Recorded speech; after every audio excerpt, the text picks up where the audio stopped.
అందరికీ నమస్తే అండి. ఈ శివుడి అమ్మ చేతి వంటలో నేను ఒక చిన్న సేవ చేద్దాం అనుకుంటున్నా. సేవ అంటే నేను ఒకదాన్ని చేసేది కాదు, మీ అందరి సహాయం కావాలి. అంటే మీరేమో నాకు దాన ధర్మాలు ఇవ్వాల్సిన అవసరం లేదు. మీ పిల్లల బర్త్డే నాడు, మీ మ్యారేజ్ డే నాడు, లేదా మీ పెద్దవాళ్ళ జ్ఞాపకార్థాల కోసం ఒక్క పూట ఒక 10 మందికి పేదవారికి భోజనం పెట్టడానికి కోసం ఒక సేవ చేద్దామని నిర్ణయించుకున్నాను. అయితే ఇది నా కొడుకు ఇలా చేయడం చాలా ఇష్టం ఉంటుండే. అంటే అప్పుడైనా ఇప్పుడైనా రోజు 10 మందికి పెట్టే స్థితిలో నేను లేను. ఖచ్చితంగా నేను అలా ఉన్నప్పుడైతే ఖచ్చితంగా నేను పెట్టగలను. కానీ నా ఒక్కదాని నుంచి ఈ సేవ కాదు. అందుకోసం నా కొడుకు కోరిక, ఈ చిన్న కోరిక తీర్చాలంటే మీ అందరి సహాయం కావాలి. అంటే మిమ్మల్ని ఒట్టిగా ఇవ్వమనట్లేదు.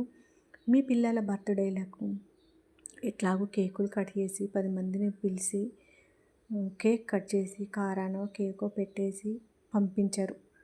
అట్లా అని పిలిచిన వాళ్ళని ఇంత బాటిల్ తెప్పించి ఇంత చికెన్ వండి పంపిస్తారు. వాళ్ళకు మందు చికెన్ పెట్టి మర్యాదలు చేస్తారు.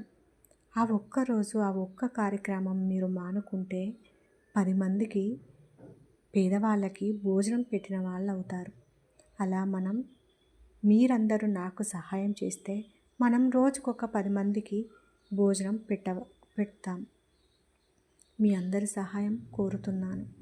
ఎవరికైనా మీలో ఇప్పుడు నేను చెప్పిన మాటలు మీకు నచ్చితే మీకు అలా 10 మందికి మా పిల్లల బర్త్డే నాడు, మా పెద్దవాళ్ళ జ్ఞాపకార్థం కోసమో, మా మ్యారేజ్ డే నాడు నేను ఇలా పెడతా అన్న అభిప్రాయం మీకు వస్తే మీరు నాకు ఇందులో మెసేజ్ చేయండి. మెసేజ్ చేసి 10 మందికి అయ్యే ఖర్చు మాత్రమే నేను తీసుకుంటాను. నేను ఉచిత సేవ చేస్తాను.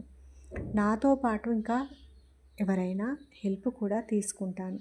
అంటే ఒక్కొక్కరు 10 మందికే కాకుండా 20 మందికి, 30 మందికి, 50 మందికి పెట్టమని చెప్పే మంచి మనసు ఉన్న వాళ్ళు కూడా ఉంటారు. అప్పుడు నా ఒకదాని నుంచి కాదు కనుక నాకు తెలిసిన వాళ్ళ సహాయం తీసుకొని సేవ మాత్రం ఉచితం. దానికి అయ్యే ఖర్చులు మాత్రం మీరు భరించాలి.